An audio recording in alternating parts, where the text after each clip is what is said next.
The competitive season for Secrets of Power is in the rear view. Regionals just happened in Milwaukee this past weekend, and on the horizon, A Lawless Time. Pre-releases, the release of the sets, and a lot of stuff to talk about. Tonight, we're here to break down the leader list. We're going to tier and rank all the leaders from this set. We're going to dive right into it because we tend to go really long on these episodes. After that, we're going to hit on the Kyle's regional experience, recap the event a little bit, give some shout outs to some good performances. And that's about it. So you guys ready to rank some leaders or what? Let's do it. Yeah, man.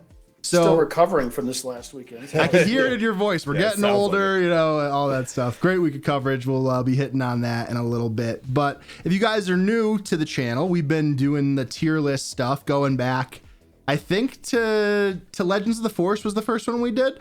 And what we do is we have our preconceived notions. We have our thoughts, my thoughts, Kyle's thoughts, Sharkey's thoughts, but we have to try to come to a consensus here, which isn't easy for us to do sometimes. So as we do it, let us know how you think one of us is right and all of us are wrong or whatever it may be. And if you want to follow along, do that. And if not, you could just watch us as well. So let's dive right into it. We have S through F tier here. The legendary tier list alphabet will be a little bit different, but for S, we're talking about the tippy top of the meta. This is the best leader of the set in constructed. All this stuff is for constructed. So for instance, this is the Han Solo range, right? For metas past. A is slightly below that. You think it might work. It's going to win some PQs probably, maybe not at the tippy top of the list. B, you'll be lucky if you win some PQs. C, no PQ wins. D, you know, probably better for the kitchen table, and F is probably better for the garbage disposal located near the kitchen table. We all kind of in agreement on that?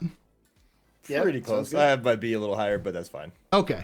So let's dive into it. We'll go in our snake draft format. Since I'm hosting, I'll give the honors to Kyle. Kyle, your first pick for us to debate. Well, I'm going to pick one of my favorite characters, and that's Jyn Erso.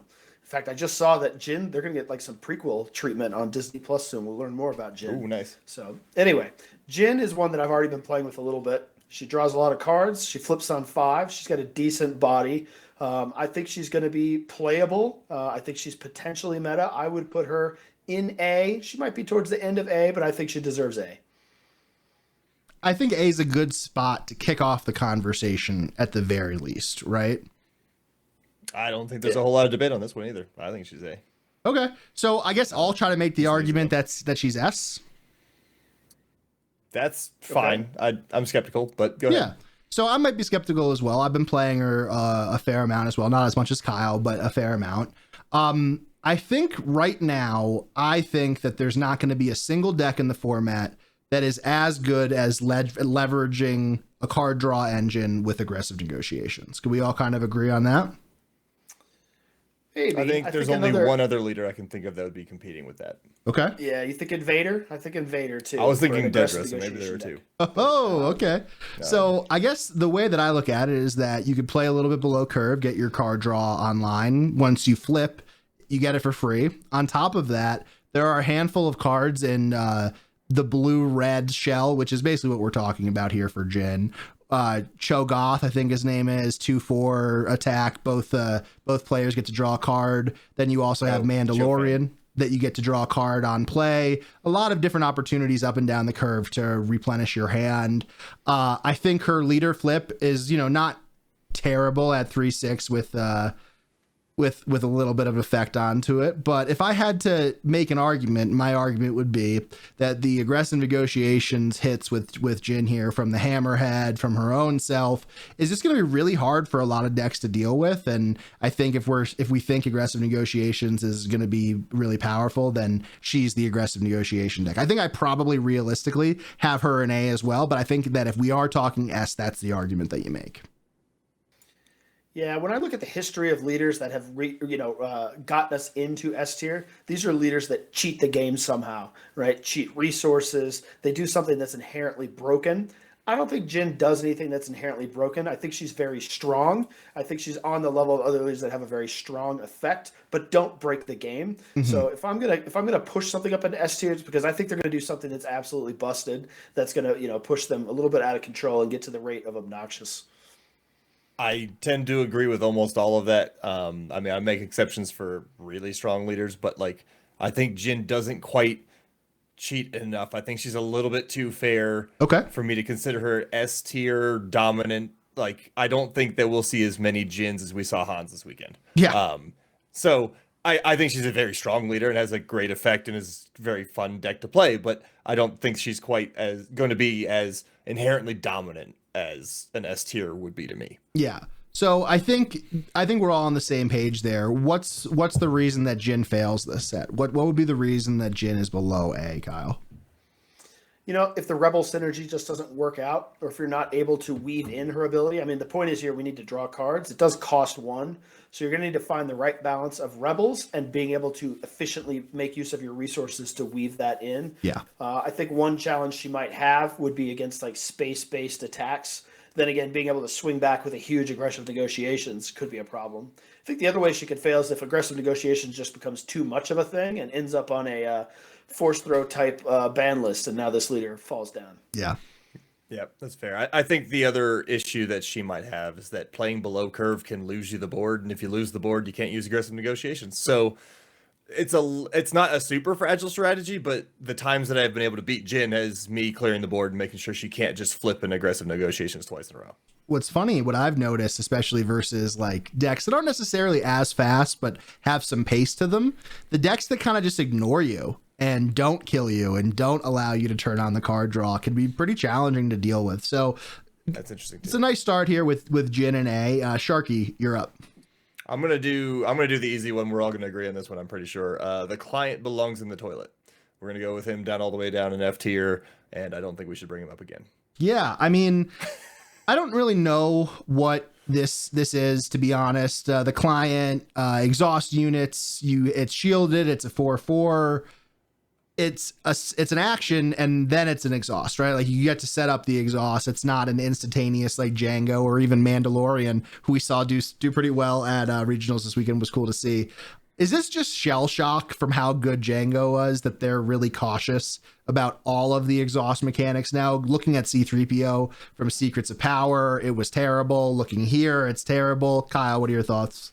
Yeah, I totally agree. This just feels like it's an overcompensation the other way. The other one I'd throw in there is Cal Kestis, right? So same sort of thing. It's like a conditional tap. The condition's a little too hard to make. He even flips later, so you can't really argue that he might be an aggro leader like you could with Cal. It's F. I agree. I think Cal's actually better than this guy by a lot. So. That's you're in a bad spot when that's the comparisons that we're making favorably or not. So yeah, I'm a little disappointed, to be honest. It's understated. It has like the old Iden stats with the shield. Obviously, I think it comes out on 5, so it's not as bad from that perspective. But I think they're just really timid about this whole exhaust thing, almost to a damaging point. So I'm up next in the snake draft, and I'm left with a spot where I don't really necessarily want to be. I don't have any, like if this was a fantasy draft, I'd be pretty upset about being here. I guess I got back-to-back picks, which is even worse, right? But for me, I'm going to hit on Lando. And I think that Lando belongs in the B tier. It's a 6 deploy, 4/7. When deployed, you may defeat a friendly credit token unit. If you do, create 3 credit tokens on the front, and lets you create tokens as well. I think that this has the potential, and if any leader in the set is S tier, I could see it being Lando based on the game being broken.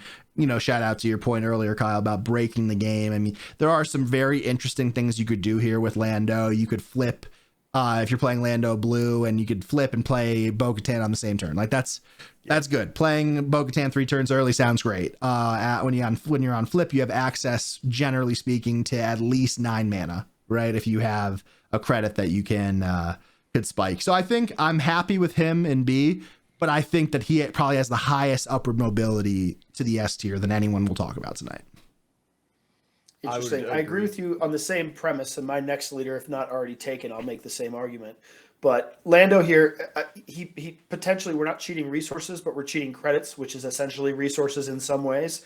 I agree with he has the potential to be broken, which would move him up to A for me. Even in early testing, I've played some pretty challenging games against him where he just gets going and gets too many resources too fast, and I can't respond to the big things he gets out before I can handle it. So I do like him. I think he's good. I think he's probably at Jyn level of power, so I would bump him up. I also would bump him up. I have him in A, particularly because of the high roll with him, and I think that if he's able to do some of that even remotely consistently, he's going to be a leader we're going to have to contend with for a long time. He's a strong one. He's a well-loved character. He might actually end up being the next Han, as a character who gets played a bunch, I could see him being the next cheating popular character. So I could see him in that same tier. And I think he's A to start, and I do think that his potential for S tier is there. Okay. Hey, and we're talking about it in the set, in the meta at large. There's some interpretation we could have here, but I do think that Lando has more bust potential than Jyn does. If we're just making a 1-to-1 comparison, I think that he's going to go pretty much as credits go, right? If credits completely flops, then I think that we'll see Lando kind of underperform in this area. But I'm totally cool with him being an A. I will say when I first read him, I thought, oh my goodness, this is ridiculous. Like, he's going to be so good. And he's one of those ones that in practice since then hasn't been quite as good as I thought, right? If you don't always hit with him or you don't have time to activate him, you got to make sure you get that credit, to be able to activate his flip turn. There's a lot of credit hate in this set that might be able to just turn him off if he is a meta deck, right? You can see people sideboarding in answers to this guy that would just kind of dissolve your strategy. So yeah, I think he's definitely answerable, and so yeah, that would keep him out of S for me, but I do think he's very good. That was going to be my comment too, is that I think that kind of stuff, the hate that exists for his strategy does keep him out of S. He could be one of those where he spikes a weekend, and then when he's the targeted deck, he does not last very long, but I do think he's still going to be strong and at least around for a while. Yeah. Donald Glover, perfect casting. We all, great character. Yeah, everything's great about it. Okay, I'll pick a bad one here because I don't really want to stake my case for anything else. I've been talking too much. And for me, I'm going to go with Tobias Beckett here. I don't think he belongs quite in the F tier. But I'm just having a hard time playing these leaders that don't have a heroism or villainous aspect. I feel like the best cards in the game just live in those color schemes, and it's a challenge to build decks successfully when you don't have access to those colors. I think you have to have a really, really strong ability to make it work. And Tobias Beckett has an interesting ability on when he's deployed. He's a 4/6 for 5 when deployed. Defeat any number of units you own but don't control. For each defeated unit this way, create a credit token and draw a card. So like there is a world that exists where some hijinks could happen, but I'm really not a fan of this self-capture mechanic, like the DJs of the world, the escape pods of the world. It's not something that's really like spoken to me at large. So for me, I'm going to have Tobias in the D tier. Yeah, I'm gonna argue F. His ability is something I don't want to use. Maybe until his flip turn, I guess, so that when I flip, I get benefit from it one time.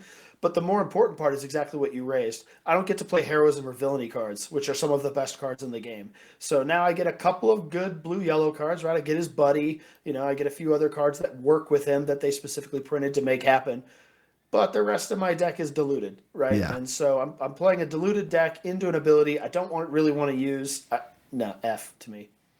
Yeah, our teammate Paul and I were talking earlier about the difference between D and F tier, and this is the card that I had in mind, actually. I find I've got him in D tier myself. I can see an argument for F as well. I do think that there is something there, and it's a bit weird, kind of like DJ. There's something weird there, and you can kind of make it spike every once in a while. And like, I don't think the client will ever win a game, but I do think Beckett will win a game or two here and there. Now, whether it wins a round, I don't know, but I do think he wins a game occasionally. So like, yeah, I don't want to put him all the way in F and completely count him out before I've had a chance to tinker with it. But like, the hell do you do with this thing, man? I do think he's closer to F than C. I would agree with that. Yep. So we'll agree to keep him in D. He'll just be at the end of D if he's at least cool. I gotta give him that. Yeah, cool. And you know what? Like, I like the risk. I like the concept, like risk meaning the design risk, the way they're approaching it. Agreed. But I do think that him, Saw, Chewie, even Krennic to a lesser extent are all going to be leaders that require like quite a bit of messing around with before we are very confident in our reads, right? My initial read is D. Will I be wrong about him? Probably not. Will I be maybe wrong about Saw? Probably more likely, right? So we'll see how that goes on. But let's take us to the next pick, Kyle. All right, going back to the beginning here. Let's see. I took a leader that I thought was good last time, so I'm going to take another one that I think is bad. And you just mentioned, you know what? No, I take it back. I'm going to take Han. I like Han. Han's my boy, so I want to talk about him. Now, this Han, I think a lot of people are going to say is bad, bad, bad. I'm going to put him in C. Okay. I don't think he's that bad, right?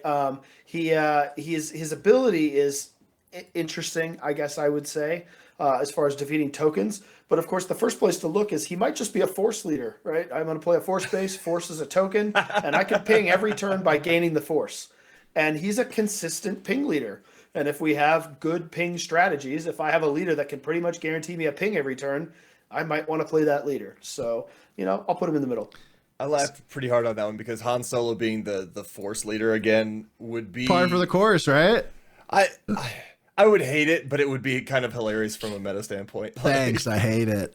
So yeah. Han's ability is when he's on the leader side, action, defeat a friendly token, deal 1 damage to a unit. On the front, don't worry, it gets better, right? He's a 4/5 for 5, which is I would rather him not have 5 HP. Has Saboteur, which is good, and then on attack, defeat any number of friendly tokens, deal damage to a unit equal to the number of tokens defeated this way. So like that is kind of cool, right? Like you could see a world where he pings for 3, and that's not terrible. But if you're playing the Force deck, well, let's try to keep it positive here. I might have shields and plus 1, and credit, all this credit's a token, right? Yeah, I know. I'm just saying. So they feel like they're different competing. Kyle, do you have him at the lower end or higher end of C?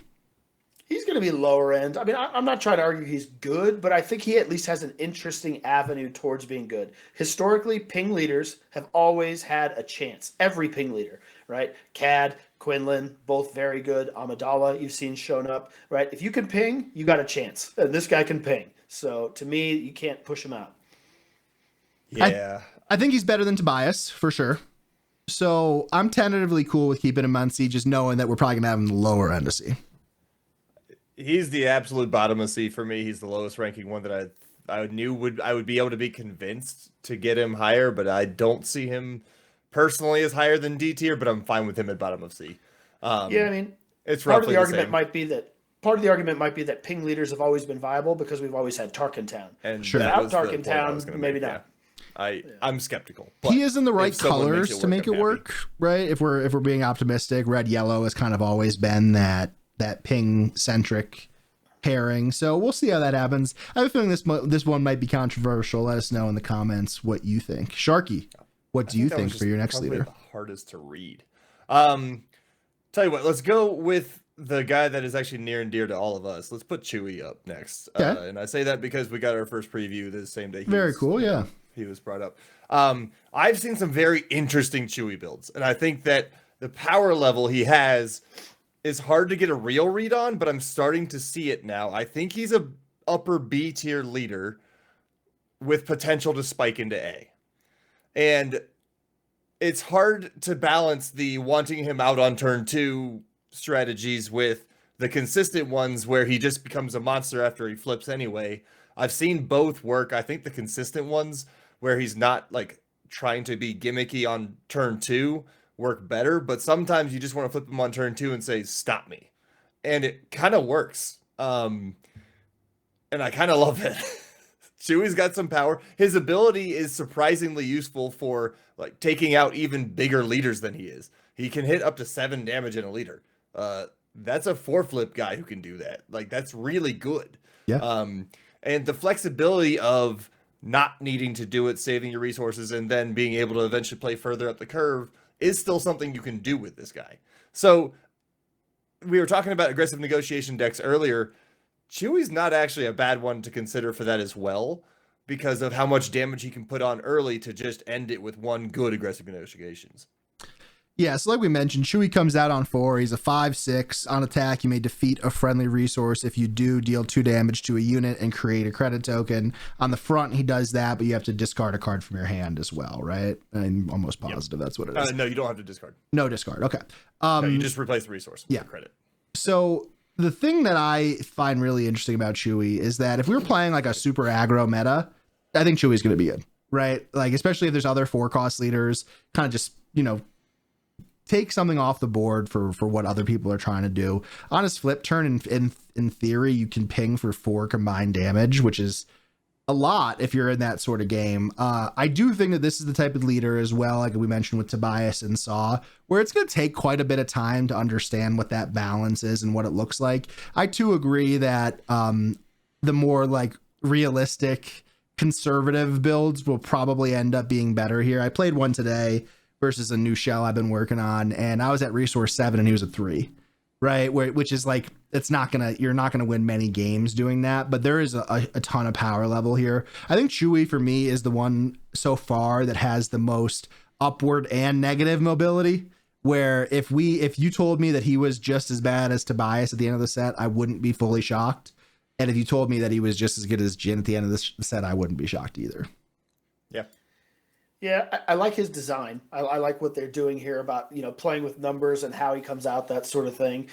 I think to your point, if we're in an aggro meta, another aggro deck seeing this guy flipping right away with a body that large is a huge problem. It's like getting hollered early and not, how do I answer that?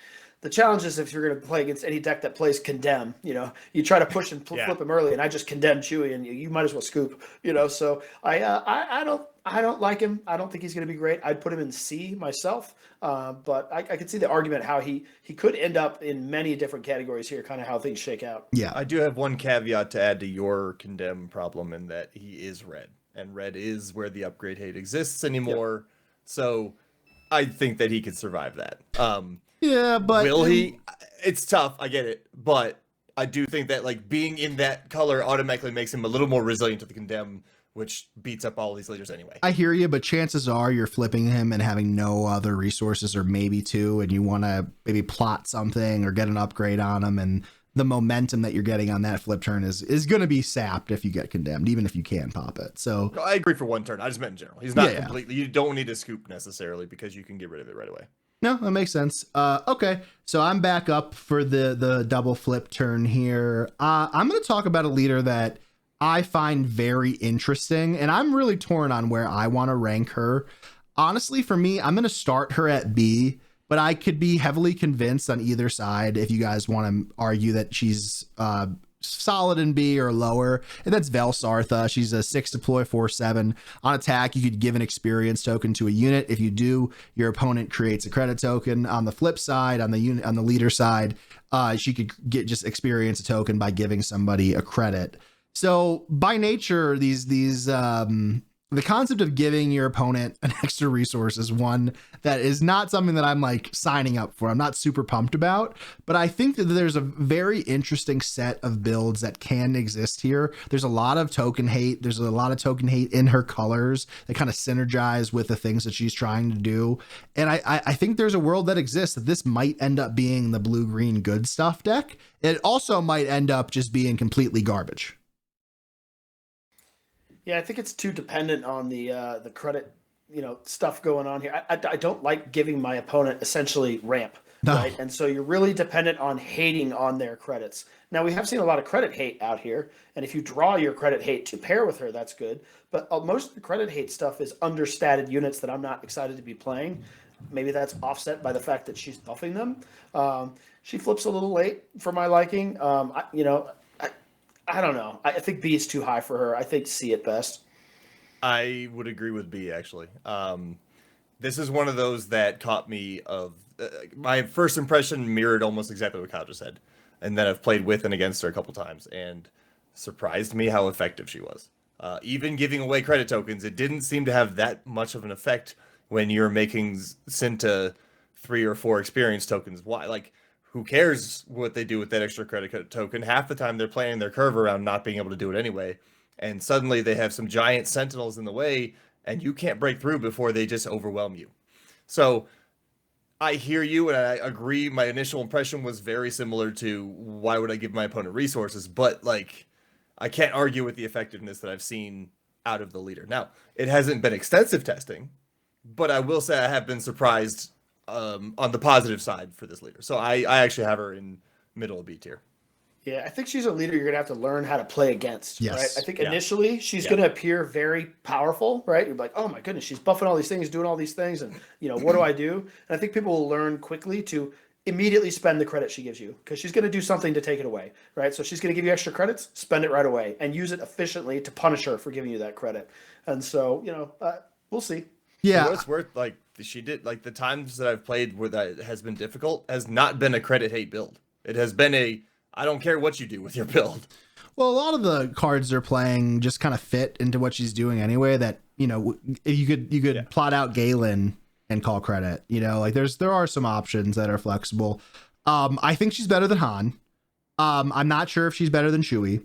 And I think to your point, Kyle, she's going to be a leader that not only do you need to sequence and play differently against, you're going to have to resource differently against also, because she's going to make her hay from giving you a credit and then you not being in a good spot to use it, whether she's doing hate or not. 100%. Whether you say you're on 5 resources, you want to play a 5 drop, I think you're gonna have to reanalyze how you're resourcing and how you're setting up your curve. But again, another leader that I think has a pretty interesting design space that I'm excited to explore. I wouldn't be shocked if she ends up in the C tier at the low end or in the B tier where we have her. Another one that I think might be controversial, so let us know in the comments. The next one that I'll talk about, and no one else is going to want to talk about it, so I will take that on the chin here, and that's Aurra Sing. And I think that Aurra Sing is firmly in the B tier for me. I don't think that she's much lower than that. I think she might be higher than that.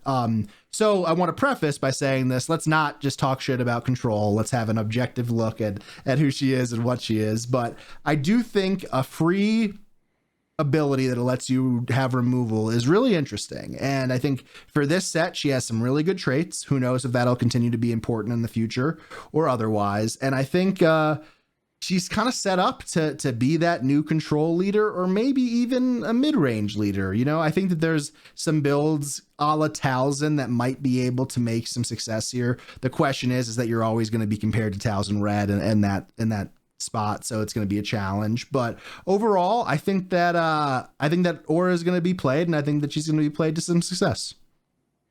Yeah, I've got her higher than Vel, lower than Chewie in B tier, actually. Oh. I think she's a strong leader. I absolutely despise the hard control. Encouragement's the wrong word, but like emphasis. A lot of the builds I've seen with her try to go towards. I actually don't think that might even be the right way to play her. I don't know that I agree that hard control, like strictly event-based control, is going to survive this game. I think you want to go more towards the controlling mid-range style and just try to make value trades where her ability comes in and makes your board just better than theirs because you're killing things you normally wouldn't and you're doing it for free. That's where I think she's going to end up being the strongest, but I also haven't messed with it too much outside of a little bit of brainstorming. But I agree she's a strong leader that I think is probably the easiest one to read. I think she's going to be pretty solidly B tier. Kyle? Yeah, you told me not to talk smack on it, so I guess I won't. But she the control way is the way I've seen it so far, and it is effective, right? And so you can't argue that she's not an effective leader because she already has been from what I've seen. So B at worst. I actually think she's a leader that could grow over time. She's missing some tools to be able to really go hard control, and I think as we get subsequent sets that give her more and more tools, she could be one of those leaders that you really hate playing against 3 sets from now and, or 2 sets from now, and we've got a full 6 sets worth of tools to make that work. But yeah, B is fair. So I'm getting word from our producer that doesn't exist. That did I cut the line, Kyle? Was I not supposed to do 2 in a row? Oh, no. You said we were doing a snake draft, but you're only snaking down to where you do twice at the bottom, and then we each go once, and you do twice again. Isn't that how it's supposed to be? No, when you do a snake draft, you go 1, 2, 3, 3, 2, 1, 1, 2, 3, 3, 1, 2. Yeah, whatever. So when you come back to the top, you snake around too. It's not like I used to run a fantasy sports media company or anything like that, So well, I would think you would know then that whoever has the 1 pick when you come back around takes 2 picks also. Yeah. Oh yeah, you're right. Yeah, I just and you're not wanted doing to. that. I just wanted to give you the short change as usual. So Kyle, please go again. You're off. It's your choice. Please. Everybody else, be quiet. All right. I'm going to take Boba Fett. I think once again, we're getting another Boba Fett that's going to be good. I think the only thing holding back this Boba Fett is lack of excellent bounty hunters in every single slot. But once he gets it, this guy's going to be a menace. This is the only leader that I would have argued may be S tier. I don't think he's there yet, but I think he may get there. He has a good flip. He hits for 4. He has an excellent ability that's going to allow you to essentially cheat resources as he builds credits for free. And, he's kind of what I think the more fair version of Boba 1, but Boba 1 was so broken that a more fair version is still very good. Okay, so he's a 5 deploy leader. He's a 3/6 with raid 1. When a friendly bounty hunter unit's attack ends, if the defending unit was defeated, create a credit token. On the flip side, when he's a leader, it's not quite as good, right, Sharkey? It's just, it's just as good, if not better. Okay, is it? Explain that to me. But you can do it more than once. So it's not exhaust. It doesn't matter how many kills. Yeah, it doesn't matter how many kills you get when he's flipped. You can get a lot of credits. Oh no, excuse me, I misunderstood. On when he's a leader, it's once per turn. Oh, my fault. I was thinking unit. Yeah, leaders once per turn.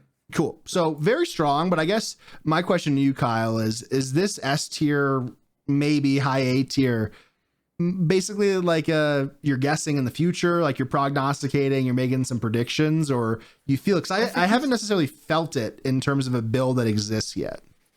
Well, I think the build that was available to him didn't exist until the last day that they dumped cards. We were missing 2 drop bounty hunters, and then they gave us a couple. So you can start credit generation from turn 1, right? Play something down, you can start generating credits right away. And even compared to Boba 1, with Boba 1, you got the extra resource per turn. You had to use it that turn, right? Untapping a resource. You can bank his credits, right? You can start getting these credits and save them up to get into a bigger action later. So I wouldn't argue him S yet, but I would put him at the top of A with the potential to go up to S with additional resources coming out later. So I have almost 50 games played with Boba.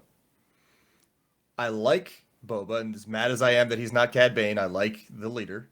I'm a little biased. I also did guess what his ability would be. That was kind of fun. He's not quite there. He's good. He's not A right now for sure. For sure, it's probably not there either. I can see what you mean with the potential. The potential is absolutely there. I actually think that it's less about, maybe I'm misinterpreting what you said. I think he's missing a bit in the early game. The early game, so I've been playing him in blue mostly. As much as I like yellow, there's not enough early bounty hunters for me to really lean into the yellow part. And the blue bounty hunters that we got this set are actually better, I think, even than the Bash Brothers, who I absolutely love.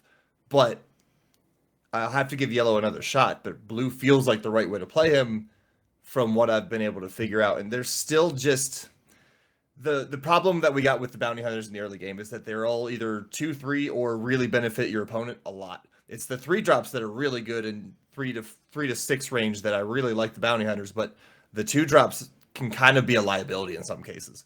So you're not necessarily able to start the credit generation as early as I'd really like to exploit what he does. But by the mid game, if you can find a way to get the board under control a bit, you can have 4 or 5 credits on his flip turn or after his flip turn and just play a bunch of things out there, whether it's the flexibility needed to play a big emergency powers or play a big unit and a small unit and just overwhelm your opponent. Like that potential is there. I've seen the high roll. I've played with the high roll. It still feels like a high roll though. And I haven't quite cracked the code on him yet. And so because of that, I've got him in the upper end of B tier, but I could be convinced for A. I could see him maybe potentially down the line becoming an S tier leader, but I don't know that right now he's anything higher than B. So let's objectively ranking him as a leader for his ability and his stats. He's very, very good, right? Yeah. With, he's going to be dependent on bounty hunters that I think we're both agreeing we don't have enough good ones in the early game and we may get them in the future, but just for what he is and what he does, very well statted. Yeah, I agree. And I think that if we were going to move him to A, it'd be at the end of A from the perspective of like, this could go up. We're getting in early. We're buying our stocks, trying to get some early value. We're talking about constructed here, but I think in limited, he's going to be very interesting just from the perspective of like, hey, we could play blue, we could play yellow. And if we need a bounty hunter in the early game or mid game, we could splash it in with the off aspect bases. He's going to be a great draft leader. Yeah. So I'm excited about that as well, but let's keep him in B and we'll take it from there. Sharkey, you're up. Let's see. What do we got here? Let me go back to my tier list I made. Another fun one that we have a teammate who I know will love this part. I'm going to pick up Darth Vader. Darth Vader to me is also in the solidly probably B tier range. I've got him on the lower end of B because I haven't quite cracked a consistency with him, but the high roll of this guy is really fun. And I think the targeted ping, while it does cost you a card, there's enough card draw and things you can build into a deck that involves Darth Vader here that actually is kind of interesting on the flexibility.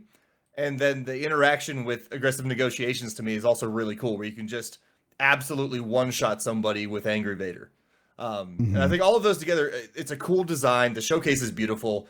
Great stats for a 7-flip leader. And yeah, 7-flip's a little late, but it's not as late as it used to be pre-rotation. So generally speaking, I actually think he can make a solid showing. I think he's definitely better than Set 1 Vader, who had a very similar effect from a ping standpoint. I'm actually a fan of this Darth Vader, so I think he's solidly B. So best showcase in the set, in my opinion. Love the Rogue One fan service. He's a 7 deploy, 6/8 on attack. Discard any number of cards from your hand. Deal damage to a unit or base equal to the number of cards you discard on the front side. Similar ability. I like how there are a couple cards in the set with That's a Rock or It's a Rock and the Salvage Blaster that give you some sort of perk for discarding. I think I always find that interesting. I see this as an aggro deck that has a 7 deploy leader, which is a challenge for me. So for me, I'm having him at the end of B tier.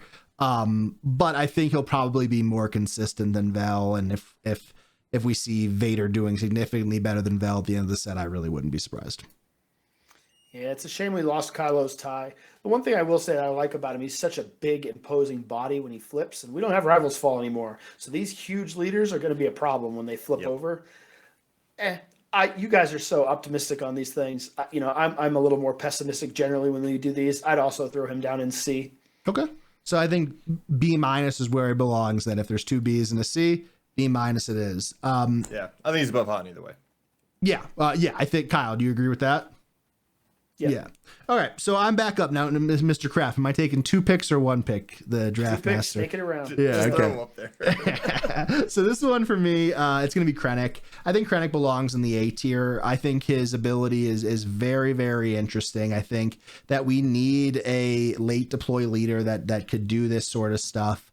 I'm not sure if the code is cracked yet, if we have the best top end units. If we're talking just in this set specifically, I'll probably have him in the top of B. If we're talking in general, I wouldn't be surprised to see him in A. I think that he comes out, he gives you a really interesting play patterns and allows you to play units in situations in the game when you wouldn't be able to. But overall, I think he's a pretty fragile leader to be in A. And I think his highs are really high and his lows are really low. So maybe I'm convincing myself to put him in B.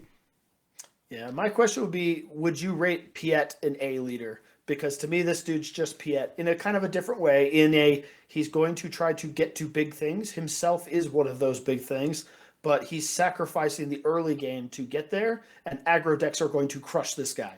And so to me, that says he's probably B under our definition. Might he win some PQs and spike things? Yes, when he dodges those sorts of matchups. However, he's going to be incredibly vulnerable to aggro, and so I can't put him in A. I think he's going to win PQs for sure. This might be the biggest difference we have in opinion. Then I have him top of C. Interesting. I like Krennic. I think it's a cool design. It's a cool character. It's a cool everything about it. I think he's that weak to aggro. And I find Darth Vader to be a better leader. In my experience, both with and against. I haven't played with this one yet, but against Krennic. And a lot of the decks I've been playing lately are fairly aggro leaning. So it could just be a sample size problem, but I don't find Krennic that hard to beat. So I think we're missing some cards at the top end. Like I said, I to answer your question about Krennic, Kyle, I mean, if we're looking back at the top leaders in JTL, I think he'd be in the top 3. Or excuse me, in Piet, yeah.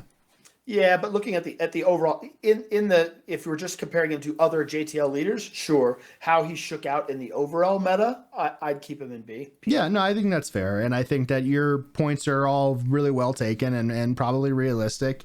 I think the one separator here, similarly to Palp, less so than Palp, but similarly, is that he has an instant impact when he flips. He does something that can be set up with his ability. You play big Krennic, you ping for 8, sounds good. But I'm cool with mid B, end of B. I think that he'll probably be better than Vel is my guess. I think he'll probably be better than Vader, but we'll see.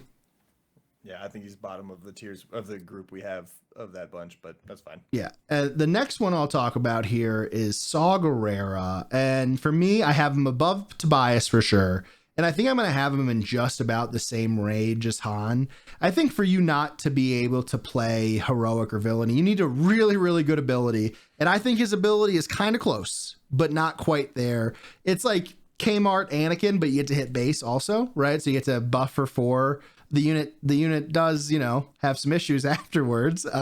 But it's a strong ability, and green red is a well synergized color, probably more than yellow blue at this point, especially from the previous existence of the game. I would be pretty surprised if Saw won more than 1 PQ this set, though. Saw to me is Anakin of this set. I like him a lot. He's pretty initiative dependent and can sometimes spike the hell out of you, but the consistency, especially when he doesn't have initiative, is really tough to make him work. So I like him and I have him in the C tier. If you're arguing that he's Anakin, then he should be at least in B, if not A, because Anakin has dominated the meta at times. Anakin has dominated the meta at times with 6 sets. Yes. Yeah, I think to your point, he's Kmart. His ability is Kmart Anakin, and if I get a watered down version of Anakin's ability, then I better be able to at least play white-black cards, right? Yeah. If I'm not going to be able to play white-black cards, I better not have Kmart Anakin. I better have luxury Anakin, right? So, I'd put him in D. D, okay. I don't think it's that low. So I guess he ends in C then. I agree though. I mean, deck creation is a big thing. Being able to play the best cards is really important. Most of the best cards have heroism or villainy aspect to it. The ability is really good though, right? I would not be surprised to see some decks crack it. Maybe it's in limited, who knows? We'll see how that develops as we get deeper into the set. Kyle, you're up. Yeah, I'm going to go with Sebulba. Sebulba is a leader that I've heard a lot of people talk high about, seem to really like Sebulba.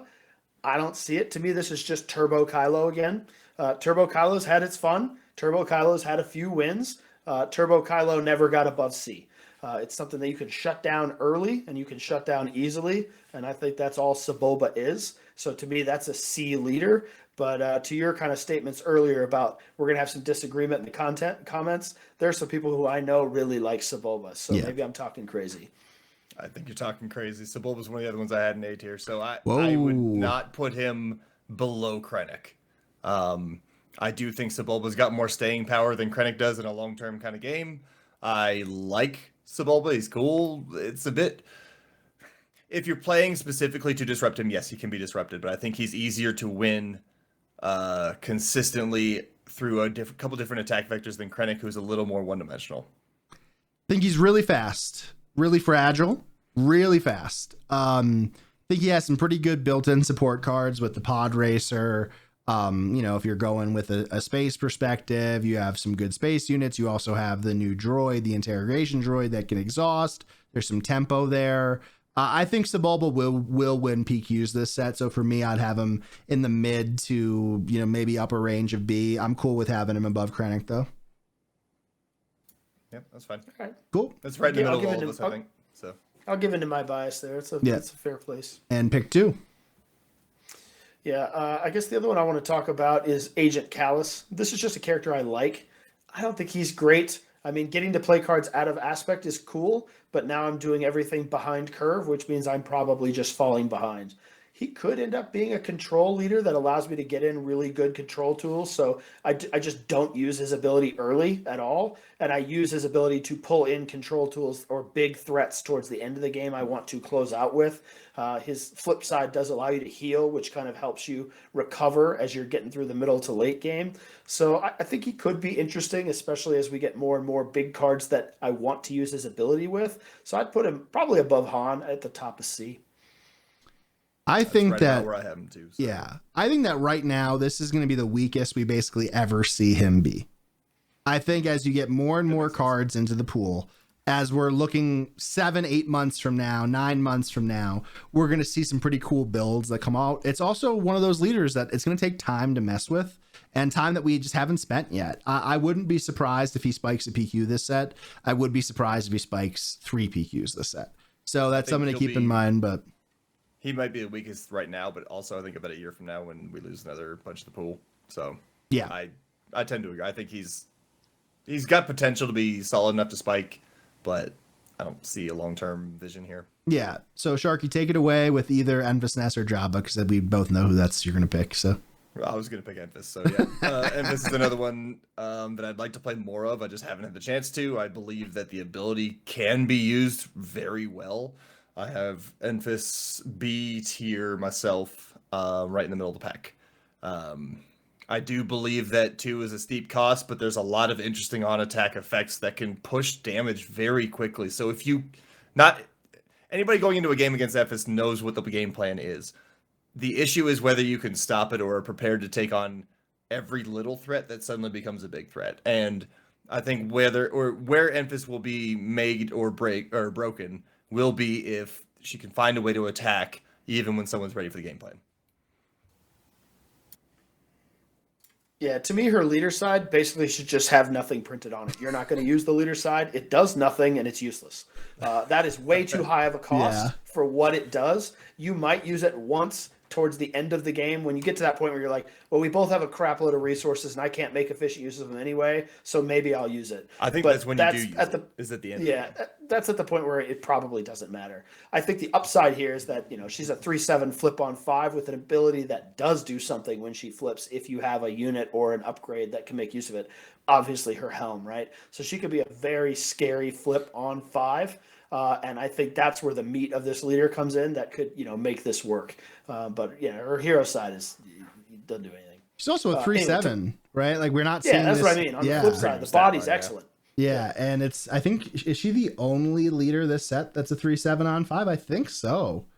Right. So I like it. I think the on attack stuff is going to be kind of challenging. There are some cool combos. Swoop Racers just put out a video a couple days ago talking about the heavy ion cannon, for example. Pretty interesting stuff here. Tactical heavy bomber. It's a little gimmicky. I think she probably belongs in B tier. I think that she's going to get played. Not sure if she's going to win a PQ, but I think she's probably better than Han, Saw, and Cal. So I think we're good with her in B. Yep. Okay. I'll take one that I have really almost no opinion on, and I think it's Leia, and I think she belongs the tail end of the D tier, which is kind of sad to see, but she's a 5 deploy leader with Overwhelm. She's a 2/2. When deployed, choose a unit, give an experience token to that unit for each different aspect that you can control. So she has 2 aspects, so she's at least a 4/4, or somebody's a 4/4, or +2/+2. I just think it's a little thin. I think that they were a little bit too cautious with understating her. And overall, I think we're going to see a lot of other command heroism leaders get more play than her. Yeah, same argument as Enfys. Her leader side might as well says do nothing. Because anytime, if I'm going to spend 2 for anything on that leader side, it better be awesome. Yeah. And this is not awesome. This is okay. I better just have extra resources lying around if I'm ever even going to consider using this ability. Because it's just putting me behind. The flip is easy to handle as an opponent. I mean, she's going to flip. You know what's going to happen. So clear out other units that have other aspects, before she can do anything. So, I'd put her in D. I'd put her ahead of Tobias, but in D. I've got her below Tobias in D, but I don't think it matters to me at which order. D it is. D it is. D for Leia. Yeah. I hate to see it. And then for my last pick of the draft, I'm going to take Hera. Another leader that I'm not super confident, I think I'm going to put her on the high end of C tier. When I saw her get released, I was a little bit more excited than I am currently. I'm not sure if it's just me or if it's just kind of like the market reacting to it. I also think that it's challenging for her to compete with a leader that has so much hype right now in the meta with like Obi-Wan from Legends of the Force. And I think overall, it's just going to be a competitive area. She's a 5 deploy, 3/6, restore 1. While you control 2 or more units, ignore the aspect penalty on heroic units that you play. I would rather it be 1 or less or 0 or just be constant. I think that, again, they were probably a little bit too cautious with Hera here. It's hard to get a grasp for me as to exactly how strong this leader is, because honestly, the Spectres are pretty dang good. Across the board, I have been very impressed by the Spectre unit cards that have been printed of all the colors. I have Hera at the lower end of B, but that's more of just a guess because I've seen it work a few times. But when you compare it to Obi-Wan from Legends of the Force, like you did a minute ago, I could totally see a C argument here. It's hard for me to really gauge the power of this one until I can see more. Do the multicolor Spectres thing work? Like, does that work better than the original attempt at it with the first Hera? I don't actually know the answer. Yeah, I'm glad we picked these in the order we did with Enfys and Leia and now her. This is leader number 3 of leader side says do nothing. You know, her ability, if your opponent is paying attention and just keeps you off of other aspects, it literally does nothing. Yeah. Right. And so I could see it snowballing where if you're able to get board control and you have multiple aspects and all of a sudden you're doing really cool things with Kanan and Zeb and blah, blah, blah, blah, blah. But your opponent's never going to let you do that. Right. They're going to keep you clear so you can't do all the fun stuff you want to do. And essentially her ability does nothing. So if I'm going to be playing Hero Green, I'm playing somebody else. This is going to be the deck that people playing Hera get pissed about, right? Like, they're like, God damn it, I want to do this. I want to do this fun thing, and I'm not going to be able to do it. That's how I feel about it. And again, we're talking constructed and sealed. Well, should be good. It's who knows, right? We'll talk about that in a couple, I think next week as we get ready for pre-releases. So for the last leader on the board, Kyle, you could do the honors, and it's Jabba the Hutt. I wish they just kept the showcase art from last set. You know, you see a lot more texture on Jabba for this one. Oh wow, I was going to say that showcase is fire. No, I was just kidding. I was just kidding. Yeah. Just to be clear, I like this one a lot too. Yeah, I mean, he has some potential synergies that already exist with cards that put with him, with Salacious Crumb, you know, being able to bounce Grindan, that sort of thing. He has some obvious synergies that make sense. I like that he can potentially give ambush. The challenge is, it doesn't seem like he has all the cards towards the middle or late game that work with him. I don't love his ability. I don't always want to be using it because I'm taking myself off the board to make it happen. He's probably upper C for me. He's interesting, but I have tried to play him a little bit on midday matchup. I've played him a little bit outside. I've just been underwhelmed. I would generally agree, unfortunately. I like the showcase a lot. I like the ability. Mostly, actually, my one argument for S tier here is that I can Grindan bounce Kyle like 3 times. And that is enough for me to be happy with the leader. But realistically, in a tournament, I can't quite get him across the finish line a lot of times. Like, his top end ambusher is basically just the Rancor, which is a cool play. But what happens when you don't have the Rancor? You hope you have the Rancor. You ask, why didn't I draw the Rancor, right? I think this is going to be a leader that is going to take a little bit of time, which is cool. There's a lot of very interesting design space areas and stuff like that, but it takes some lessons to learn, right? Like, it's not the you can't just play Crumb every turn, ambush, bring it back. You can't just live off that gimmick similarly to the Rancor or the Sarlacc, whatever it is, right? The skiff that gives you a bonus on ambushes and stuff like that. So, oh man. So overall, we got a lot of B tier, which probably leads to us trying to find compromise more than anything. But as we look back at this set compared to other sets, do we feel like the A tier, like the 2 strongest leaders, are at similar power levels for Jyn and Lando? Because at least to me, it feels like a little bit of an underwhelming power level for leaders when we look at it from this form. I think when we look back on this tier list that we have made a year from now, this will be the most wrong we have been. Oh, okay. Partially because rotation is changing the game in ways that, frankly, with all the testing we've done, we still don't understand all the way. And I think that that's going to it's going to change our evaluations of how we look going forward. And we really don't have a good feel for it yet. Yeah, some of the leaders change over time as we get more tools and more resources. And we did mention that with a few of these leaders. So we're ranking them in the context of what we know today. Yeah. And I think compared to other sets, this is fair. Most sets that I look at, there has been no S leader. Sorry, the last 3 sets. The first 3 sets, there were some obvious S leaders, right? But I think they've kind of toned down overall leader power, leader design. This is kind of the reshaping or the reflattening of leaders. I think this is kind of what they want. They don't want like one leader that's obviously way better than everywhere else. And so I think kind of having a good mix of A and B makes a lot of sense, and then kind of taking the swing to the fences with weird mechanics or interesting mechanics and leaders that competitively just won't make their way up there is fine. Yeah, I think that makes a lot of sense. So we'll put the link in the description for you guys to make your own tier list. Join our Discord, post them in the Law spoiler channel, and we'll have some good comparison. And like Sharkey said, in a year we'll come back and we'll make fun of each other for being as wrong as we were. So a lot of leaders ranked tonight. Still got to talk about regionals and Kyle's experience. Before we do, though, I want to give a big shout out to our friends over at Premier Games, the fine sponsor of this podcast. Kyle, I know you got a lot of compliments over, which is always great to hear. We always love seeing people say, "Oh my God, where'd you get those tokens? They're so cool." Yeah, I will say my round 1 opponent was super excited and bought some right there. So, it is cool to have people see the tokens, get excited about them, that sort of thing. I love them, right? I mean, they're obviously visually very appealing on the table, especially when you're comparing to others. So I can't say anything, anything better about them. Yeah.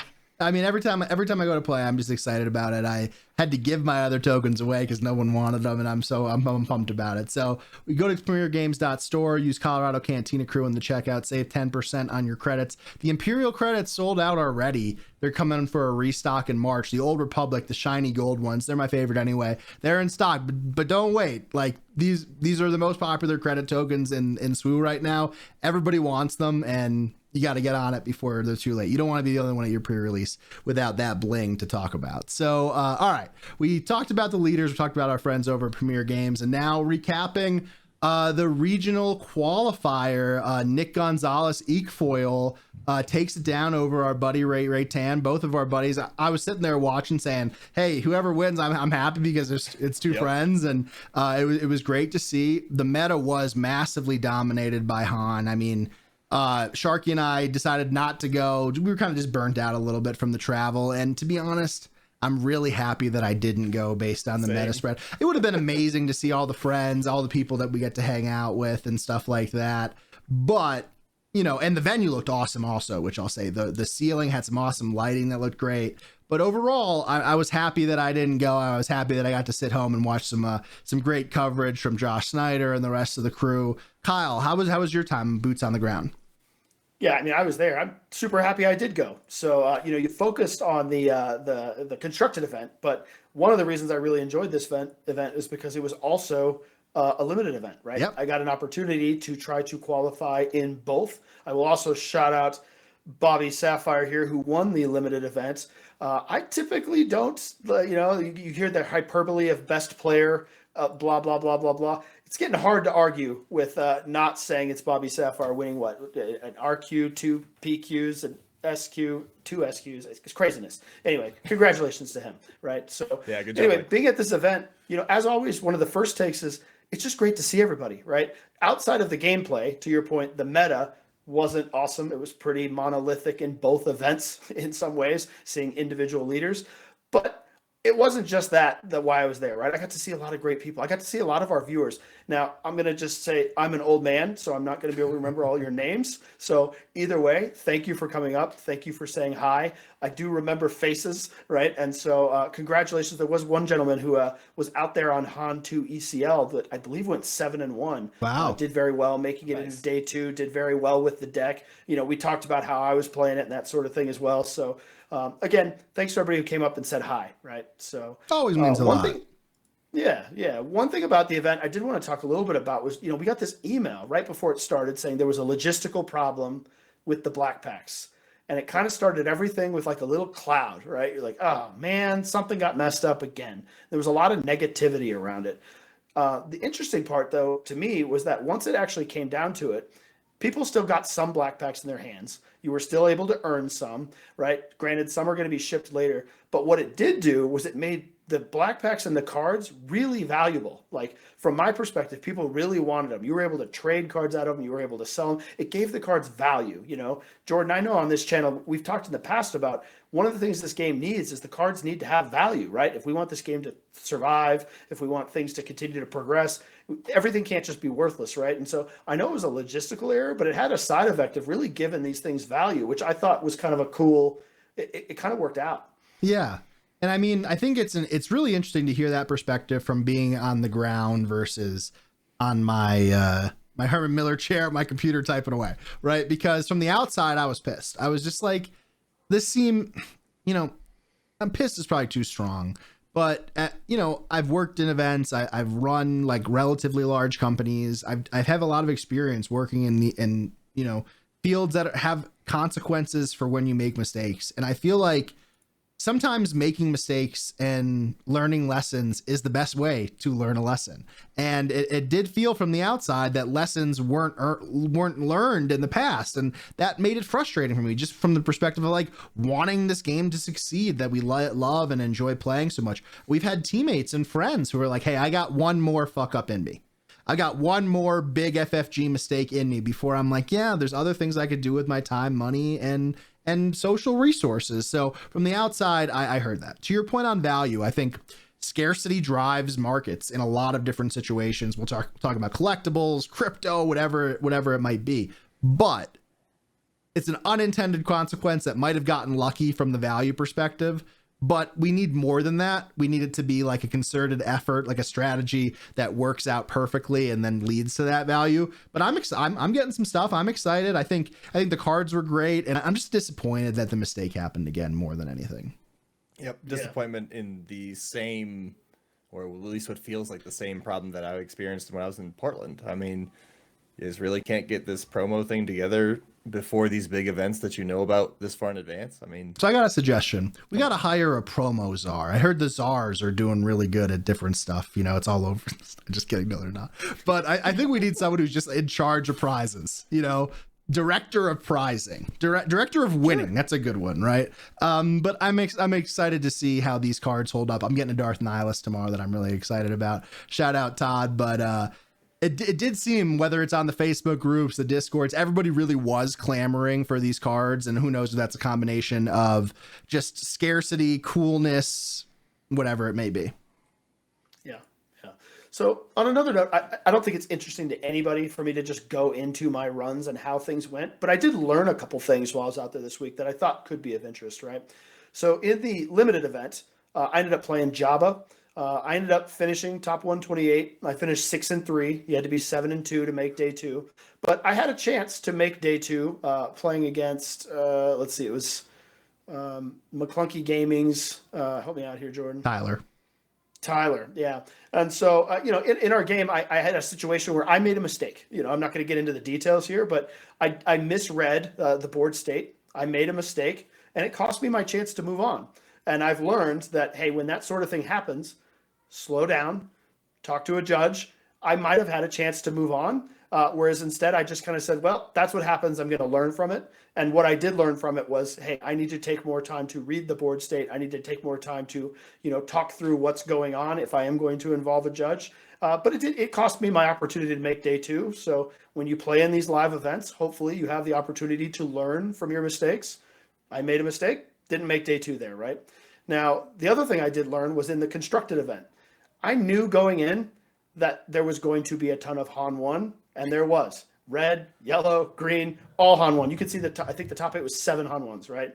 I chose to bring Han 2 ECL. It was a bad choice, right? And we talked before the event was, hey, it's the deck I've been playing recently. It's the deck I'm comfortable with. We've talked a lot about comfortability. Even if you're comfortable with a deck and it's the wrong choice for the meta, you probably need to weight that a little higher, right? Yeah. I saw a lot of turn 1 hauler, and turn 1 hauler against Han ECL it means you lose. That's what that means, right? And so, you know, I did follow that up, though, playing in the promo event the following day. I played Han 1 Red myself and, of course, went undefeated. So in retrospect, I wish I had, you know, more weighed hey, what fits into the meta compared to my comfortability. And so I think it's something that I can learn from in the future to say, hey, when I'm making my deck choice, I need to weigh these things a little more appropriately. Yeah. I think jokes aside, it's just you got to listen to me on the podcast more, right? When you say Han 1 yellow or Han 1 Tarkentown, right? It'll go well. And one thing I'll say is that, it's easy for Sharkey and I to say, but you were feeling like shit all weekend. You were best just, what was it, Friday morning, like, oh my God, I feel like garbage. Like, it happens. It's a long weekend. You make mistakes. People on stream make mistakes that you don't see that you catch on to and stuff like that. So good run. You should be proud of your mindset to say, hey, I'm going to learn from this and move on to the next one. So one of our teammates was there. We had like 5 or 6 of us there overall. So just real quick, Grand Lotus, our friend Kyle Bohr, he got top 64. Yeah, he was on Yoda.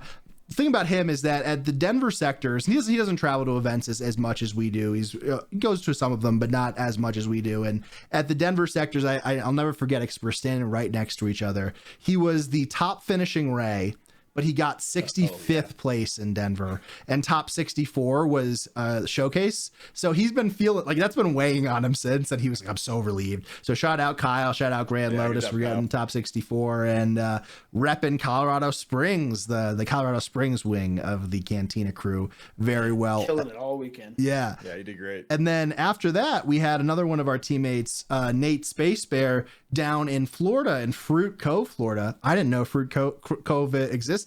Now I do, and I know that Nate won a limited PQ there with Jabba Green. It was a 52-person event. He's already qualified for Galactics. He got top 8 at the Galactic Open last year, so I think he's up to like maybe 215-ish points. So shout out Nate, good job there. He's got a YouTube channel, Space Bear Unlimited, you can check out. Doesn't post that regularly. We got to pressure him to do it. I think during the winter he like does a lot of hunting, so less content creation. Hopefully the spring will be more content for Nate. We'll get him to come on the channel as well. Yeah, congratulations to the team, right? So good job, guys. There was a lot of people out there from Colorado that aren't necessarily part of the team, but a lot of friends out there who had good results. We've mentioned it before. I'm going to give him credit getting to this kid's a terror, but the Taco Kid, once again, out there dominating. He finished, 12th in the limited event? Was it 12th? Oh, wow. He was a hair away from the top 8. I mean, this kid is out of control. So if you run into a kid with a taco head on, be afraid, I would say. Yeah. So one thing also that I would be remiss not to mention briefly before we get out of here is that there was some weirdness with the top 8 for the limited event. I didn't realize it until after the fact because I wasn't paying that close of attention. But there was a really big snowstorm on the East Coast, which led a lot of people in Milwaukee leaving early. So 2 out of the 8 people who made top 8 left on Saturday night. And then a third person out of that top 8 decided not to play it on Sunday. He wanted to play other events or something along those lines. So no, I think he had a work obligation. Okay, you're right. Also, Josh Schneider told us about that. Yeah, he had to be forced to leave as well. And to me, this is kind of a scheduling problem. I know that they can't account for weather. Sure. Although if you're holding an event at this time of year in the Northeast, you probably can. Well, you know what, Kyle? I'm the first one to complain about that sort of stuff, which I have on the podcast in the past.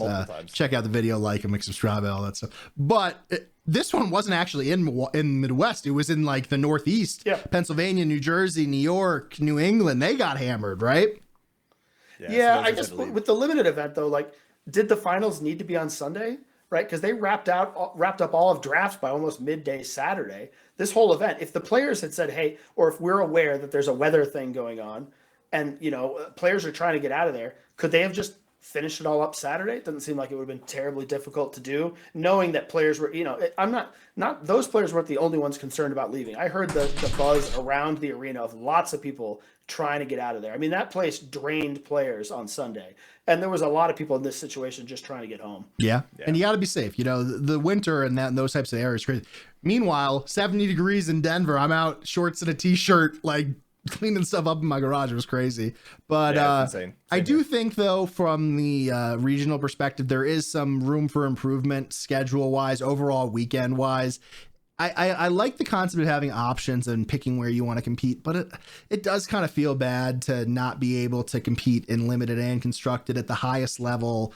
It's a fringe problem for a small subset of people, but I do think there's some room for improvement. It is a really long weekend overall. I did hear from boots on the ground and production and otherwise that every round went basically at least 5 minutes overtime. I don't think there was a single round in limited that didn't go over, which is a lot. And, you know, we noticed that same thing in Philadelphia as well. I don't know if it's the fact that so many players are there. And I will say it's a 700 player tournament that is going to have deck checks every round. I think that's just the nature of how this game goes. Yeah. So long day overall, and a long set and a long first rotation block. So this is our last time. I think we'll be covering competitive SWU in this rotation A block, I think, or is the block the 0 block? Rotation 0. Okay. So rotation 0, A is coming up next. And for those who have been rocking with us since we got going, really appreciate all the support. Like Kyle mentioned, it means a lot to us. And for everybody that's coming in new, we got a lot coming your way as we get ready for the next set of rotation. So we were originally tonight we were going to talk legendaries. We just talked way too long. So we'll do another video with that. We'll tier list the legendaries. We'll get you ready for pre-release